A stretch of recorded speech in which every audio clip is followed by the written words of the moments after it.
live in an apartment building that should have been condemned years ago. The walls are cracked, the ceiling leaks, and the pipes groan every time water moves through them. The air smells of mildew, dust, and old cigarettes. Most of the tenants have moved out, some left in the middle of the night without saying goodbye. Others stayed long enough for their apartments to be boarded shut, furniture left behind as if they had been chased out in a hurry. I stayed. I don't know why. Maybe because rent was cheap. Maybe because I didn't have anywhere else to go.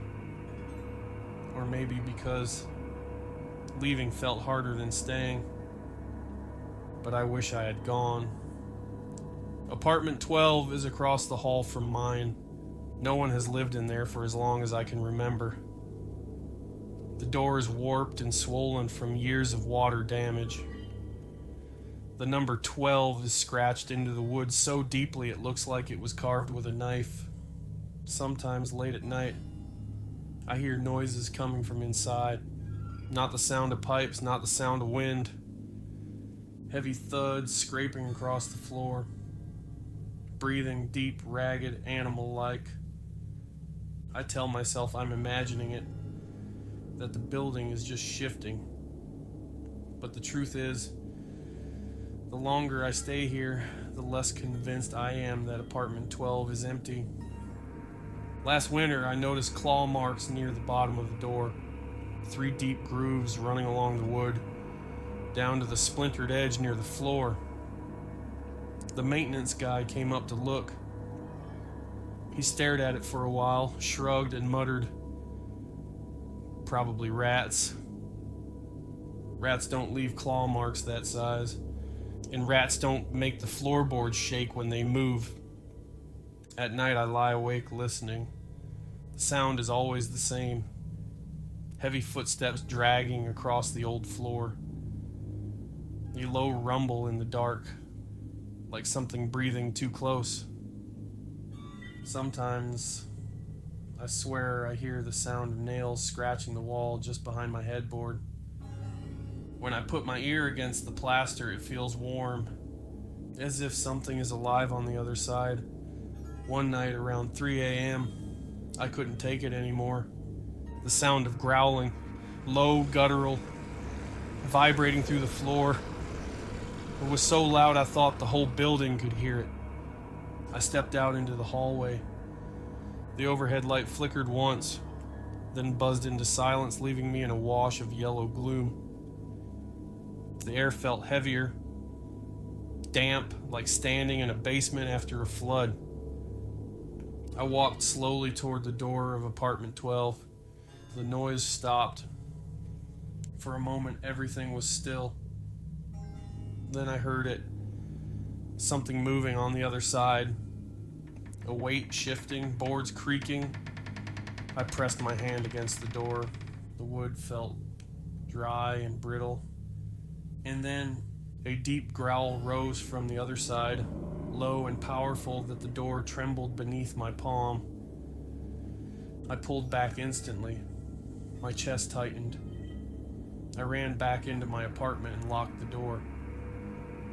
I didn't sleep that night. Days went by. The building grew quieter. One neighbor moved out, and then another. Eventually, only 3 of us remained.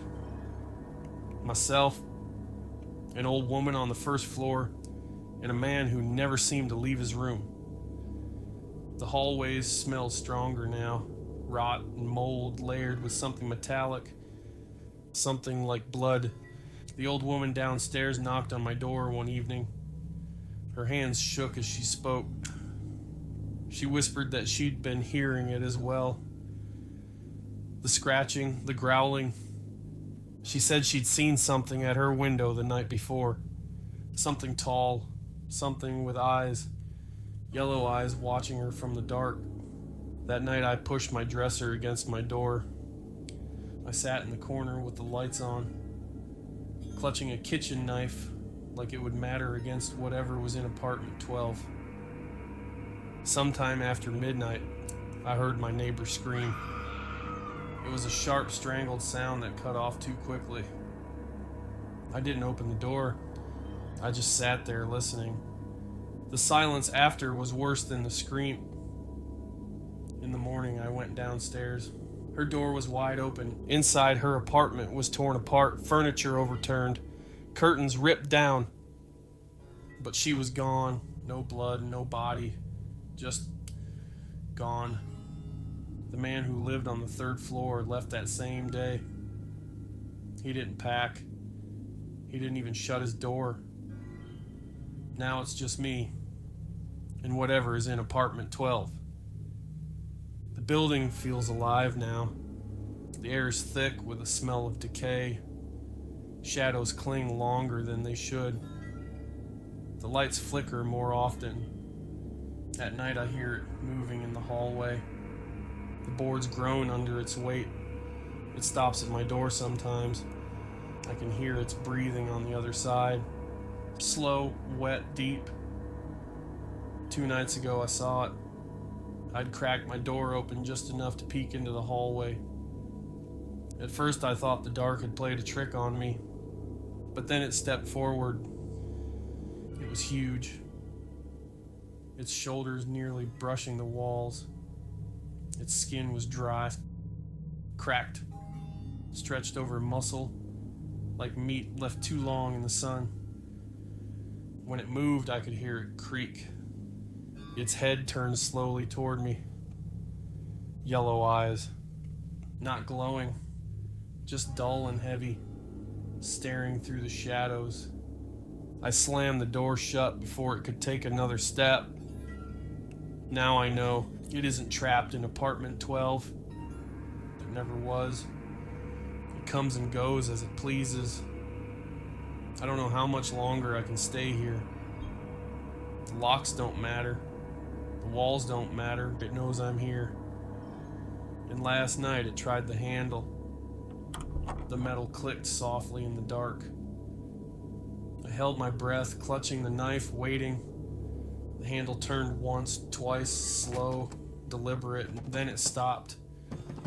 The breathing outside my door rumbled low, vibrating through the wood. And then a single knock, deep, heavy. It's waiting for me to open the door.